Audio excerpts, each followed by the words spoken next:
நீதியின் குரல். இது மக்களின் குரல், உரிமை குரல், குரலற்றோரின் குரல்.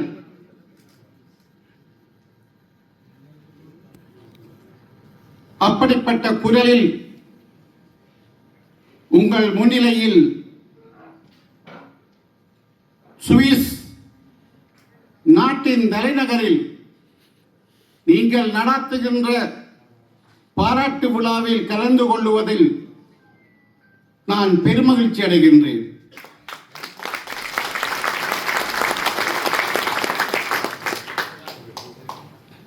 நீதிமன்றத்தில் 28 ஆண்டுகள் நீதிபதியாக எனது கடமை உருண்டோடியது. 96ஆம் ஆண்டு ஜாழ்மண் சூரிய கதிர் நடவடிக்கையின் போது செம்மணி புதைகுழி கிருஷாந்தி என புதைகுழிகள் தோண்டுமாறு அழைக்கப்பட்ட போது 8 நீதிபதிகள் வழக்கை விசாரணை செய்ய மறுத்த போது 9வது நீதிபதியாக களத்தில் இறங்கியவன் தான் நான்.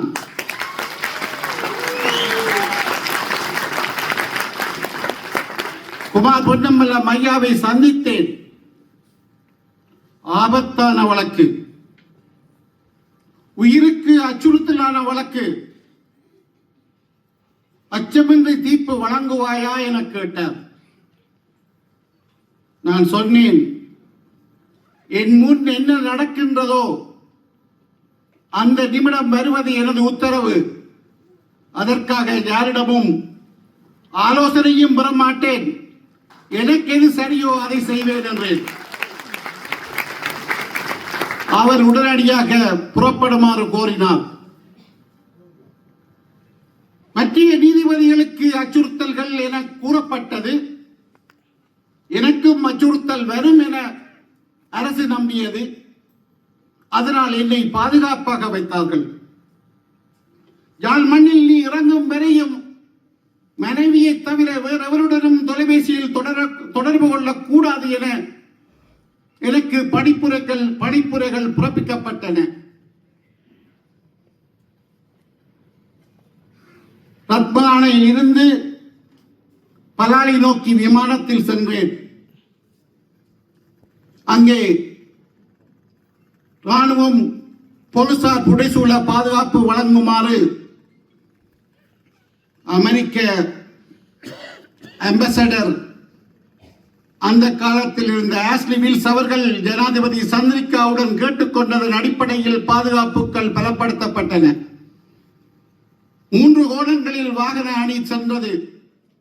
ஒரு அணி பலாலி வீதி ஊடாக, அடுத்த அணி KKS வீதி ஊடாக, மத்திய அணி பருத்தித்துறை வீதி ஊடாக. ஒருவருக்கும் தெரியாது நான் எந்த அணியில் கொண்டு செல்லப்படுகிறேன் என. நேரடியாக நீதிமன்றம் சென்றேன். வாக்குமூலங்கள் பதிவு செய்யப்பட்ட அரை மணி நேரத்தில் செம்மணி புதைகுழி நோக்கி சென்றேன். அங்கே வழக்கு விசாரணைகள் நடைபெற்றன. புதைகுழிகள் தோண்டப்பட்டன. அதை நீங்கள் அனைவரும் அறிவீர்கள். அமெரிக்க அம்பாசடர் தொலைபேசியில் தொடர்பு கொண்டார். ராஜாங்க திணைக்களம் உங்களை அழைக்கின்றது, உடனடியாக அமெரிக்கா புறப்படுங்கள் என்றார். அதற்கு முன்னர், புதைகுழி தோண்டுவதற்கு முன்னர் அவர் எனக்கு கூறினார், உமது மனைவியினுடைய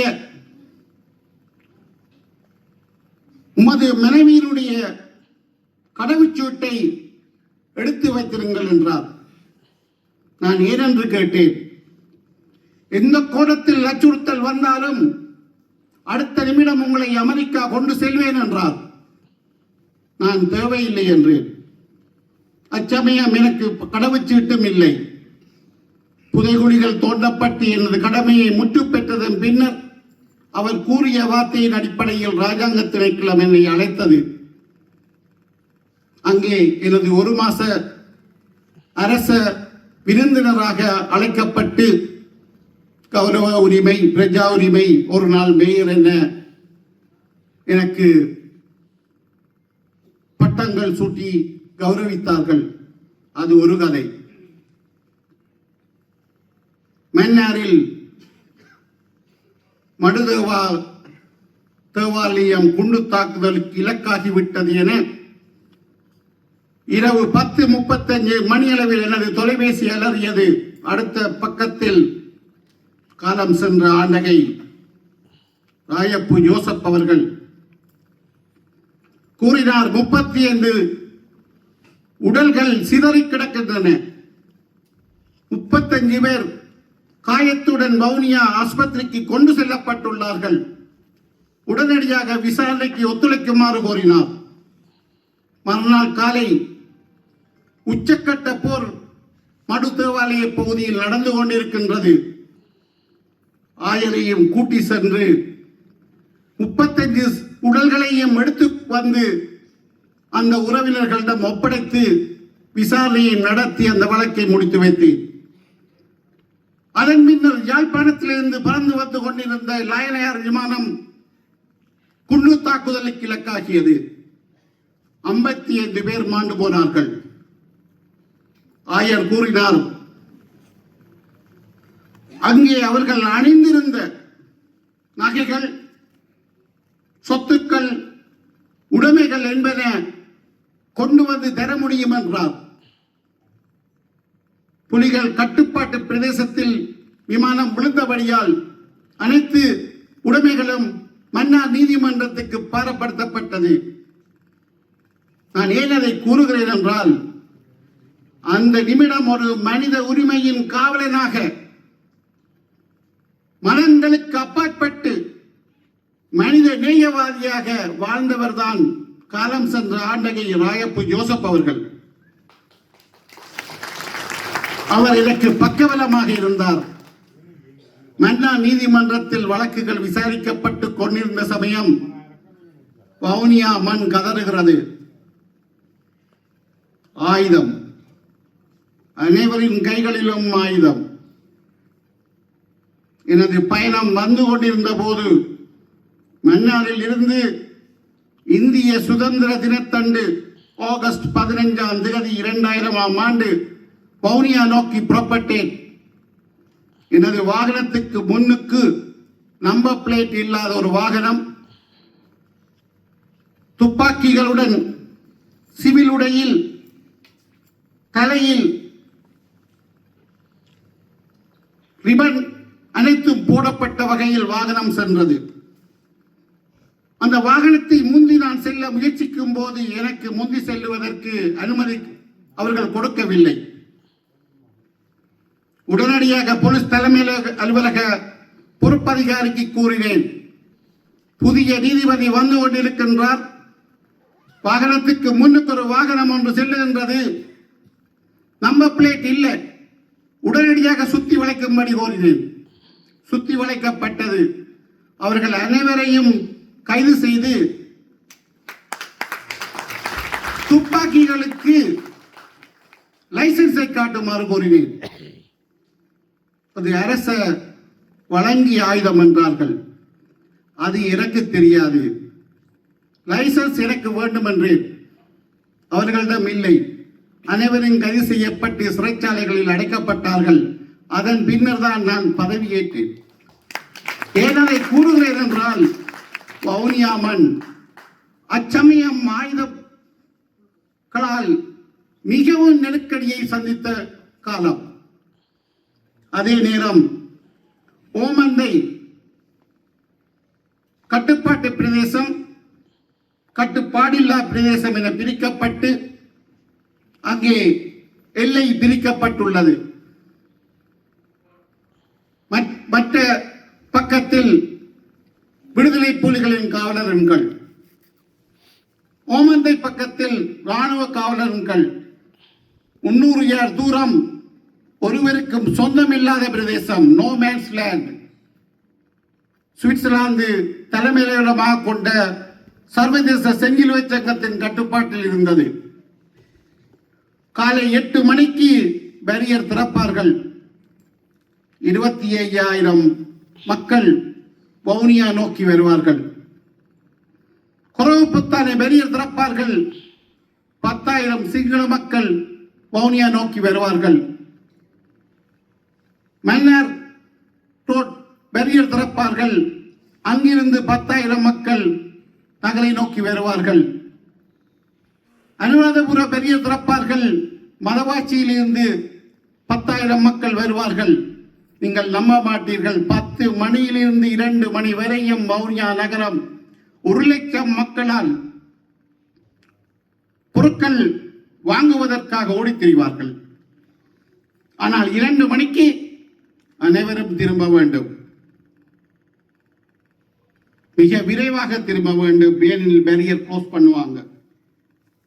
அந்த நேரங்களில் கைது நடவடிக்கைகள், காணாமல் போகின்ற நடவடிக்கைகள், முறைப்பாடுகள் என பல சம்பவங்கள் நடந்துள்ளன. அப்படி உச்சக்கட்ட போர் முனையாக வவுனியா நகரம் இருந்தது. ஆனால் வவுனியா மக்கள் இடம்பெயரவில்லை.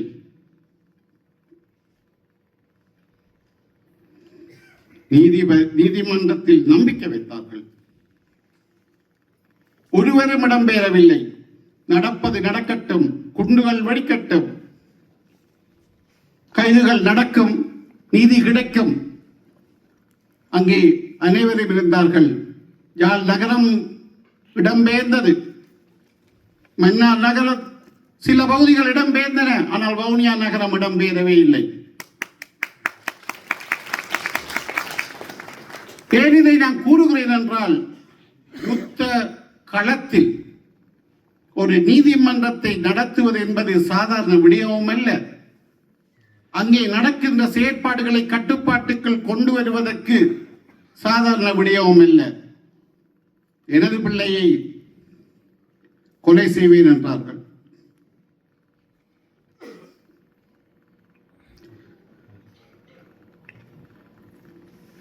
உடனடியாக மனைவியையும் பிள்ளைகளையும் எனது தாய் தந்தையிடம் கொழும்பில் கொண்டு போய் ஒப்படைத்தேன். நான் தனிக்காட்டு ராஜாவாகத்தான் இருக்க வேண்டும். கடமையை புரிய வேண்டும் என்றால், அச்சமில்லாத தீர்ப்பு எழுத வேண்டும் என்றால், இந்த அயோக்கியத்தனங்களை குறைக்க வேண்டும் என்றால் தனிக்காட்டு ராஜாக இருக்க வேண்டும். எவன் எனது குழந்தையை கொல்லுவேன் என்றானோ, நான் அந்த வழக்குக்கு நீதிபதியாக செயற்பட முடியாத சூழ்நிலை. ஏனெனில் நீதிமன்றம் என்பது சொந்தக்காரருடைய வழக்கை, உறவினருடைய வழக்கை விசாரணை செய்ய முடியாது. அப்படிப்பட்ட அச்சுறுத்தல் எனது குழந்தைகளுக்கு, எனது மனைவிக்கு வந்தது. நான் செம்மணி புதைகுழியில் நிற்கும் போது இராணுவத்தினரை கைது செய்யும் உத்தரவை பிறப்பித்தேன். 8 இராணுவ அதிகாரிகளை 24 மணி நேரத்தில் கைது செய்யுமாறு உத்தரவு பிறப்பித்தேன். எனது மூத்த குழந்தை பிறக்கும் நிலையில் இருந்தது. ஓட்ட பேக்கை உடைச்சு போட்டாங்க. எனக்கு தொலைபேசி அழைப்புதல் வந்தது. டாக்டர் சொன்னார், நீங்கள் வந்து கையொப்பம் போட்டால் தான் ஆபரேஷன் செய்வீர் என்றார். எனது மனைவி கதைத்துக் கொண்டிருக்கின்றார். எனது அப்பா அம்மா கதைத்துக் கொண்டிருக்கின்றார்கள். கையொப்பத்தை வேண்டி, இல்லை சார், உங்களை பற்றி ஒரு மாதிரி சொல்றாங்க, நீங்க வந்து கையொப்பத்தை போட வேண்டாம். நான் வரும்போது உங்களுக்கு தெரியாது, இரவு 12 மணி சரக்கு விமானம் கொழும்பில் இருந்து மீன் மரக்கறி அவற்றை ஏற்றி வரும் விமானம் இரவு 12 மணிக்கு யுத்தத்தில் இறந்து போன இராணுவத்தினரை ஏற்றி செல்ல வேண்டும். நான் பலாலி இராணுவ தலைமை பிரிகேடியருக்கு தொலைபேசி எடுத்து, இன்று கடைசி விமானம் எத்தனை மணிக்கு கொழும்பு நோக்கி புறப்படுகின்றேன். அவர் சொன்னார், இரவு 12 மணிக்கு. அது சரக்கு விமானம். ஏன் சார் என்று கேட்டார். பிரசவ பிரச்சனை ஒன்று உண்டு, நான் கட்டாயம் செல்ல வேண்டும் என்று அது உடல்களை இராணுவ சடலங்களை இராணுவ உடல்களை ஏற்றி செல்லும் விமானம், அதில் நீங்கள் செல்லுவது சரியில்லை சார் என்றார்.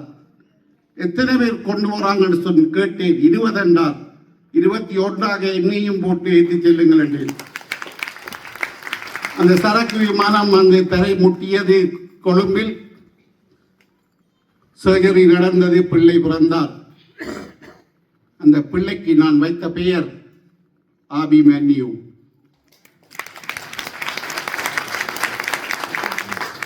தந்தை அர்ச்சுனன் போர் முனையில் நிற்கும் போது கிருஷ்ண பரமாத்மா சுபத்திரையின்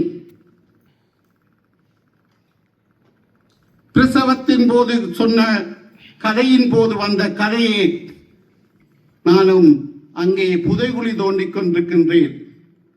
ஒரு சமூக அவலம் அங்கே அரங்கேறிக் கொண்டிருக்கின்றது. நீதி தேவைப்படுகின்றது. அச்சமயம் பிறந்த குழந்தைக்கு நான் மகாபாரதத்தின் அபிமன்யு என பெயரிட்டேன். ஏன் அதை கூறுகிறேன் என்றால், தர்மம் நிலைக்க வேண்டும் என்று மகாபாரதத்தில் போராடினார்கள். அது மண்ணை மீட்டது பாரத போர். பெண்ணை மீட்டது ராமாயணம். மண்ணை மீட்டது பாரத போர், பெண்ணை மீட்டது ராமாயணம். ஆனால் மண்ணில் மண்ணும் பெண்ணும் சீரழிக்கப்பட்ட போது நீதி வழங்க வேண்டிய சூழ்நிலையில் நான் இருந்தேன். அந்த வகையில் வவுனியா மாவட்டம் 9 ஆண்டுகள், ஒரு நீதிபதிக்கு 3 ஆண்டுகளில் இடமாற்றம், தொடர்ச்சியாக 9 ஆண்டுகள் நான் கடமை புரிந்தேன். இடமாற்றம் நான் கோரவும் இல்லை, அவங்க தரவும் இல்லை. போர் முனை, இறுதி போர் முனை நெருங்கிக் கொண்டிருக்கும் போது திருகோணமலைக்கு இடமாற்றம் செய்யப்பட்டேன். நான் நேசிக்கும் மாவட்டம் திருமலை. ஏனெனில் யாழ் மண் எவரும் காப்பாற்றிக் கொள்ளுவார்கள். கிழக்கு மண் காப்பாற்றப்பட வேண்டிய மண். அது மட்டக்களப்பாக இருந்தால் என்ன, கல்முனையாக இருந்தால் என்ன, திருமலையாக இருந்தால் என்ன. சகோதரர் இருக்கிறார் கல்லாறு சதீஷ். ஒரு நாள் கூட முகம் பார்த்து கதைத்ததில்லை. ஆனால் அவருடைய எழுத்தாக்கங்கள் என்னை பிடிக்கும். அதில் மிக முக்கியமானது, அவர் கல்லாரை சேர்ந்தவர், அதனால் மிகவும் நெருக்கமாக பிடிக்கும். சகோதரர் தமிழரசு கிழக்கு மாகாணத்தை சேர்ந்தவர். அவர் அச்சுறுத்தல்களுக்கு உள்ளாக்கப்படுபவர். அதனால் அவருடைய ஊரை நான் சொல்ல விரும்பவில்லை. கிழக்கில் மணி மகுடங்கள். என்னுடைய விழாவுக்கு இந்த ஏற்பாட்டாளருக்கு நான் முதற்கண் நன்றி சொல்லுவேன். வடக்கு கிழக்கேனை அனைவரையும் அழைத்து இந்த பெருமையை தந்ததற்கு நான் ஏற்பாட்டாளருக்கு நன்றியை தெரிவிக்கின்றேன். மட்டக்களப்பு மாவட்டம், கல்லாறு அம்பாறை மாவட்டம், திருமலை மாவட்டம் தற்சமயம் இறுதியாக பேசினார். திருமலை சந்தோஷமாக இருந்தது. நீதிமன்றத்துக்கு பக்கத்து வீடு என்றார். நல்ல காலம் அவர் என்னை சந்திக்கவில்லை.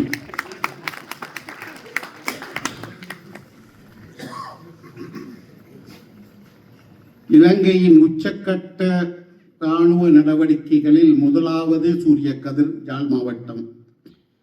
நான் அதன் பின்னர் நீதிபதியாக அங்கு சென்றேன். இரண்டாவது ஆபரேஷன் எடிபல மன்னார் மாவட்டம், மன்னார் நீதிபதியாக சென்றேன். மூன்றாவது ஆபரேஷன் ஜெயசுக்ரு வவுனியா நீதிபதியாக சென்றேன். யுத்த நிறுத்தம் வவுனியா கச்சேரியில் கையொப்பமிடப்பட்டது. வவுனியா நீதிபதியாக இருந்தேன். இறுதிப்போர் 2006ஆம் ஆண்டு தொடங்கியது. வவுனியா நீதிபதியாக இருந்தேன். யுத்தம் முடிவடையும் போது அங்கு இருக்கவே இல்லை. இருக்கவே இல்லை அல்ல, இருக்க விருப்பமில்லை. ஏனெனில் அவ்வளவு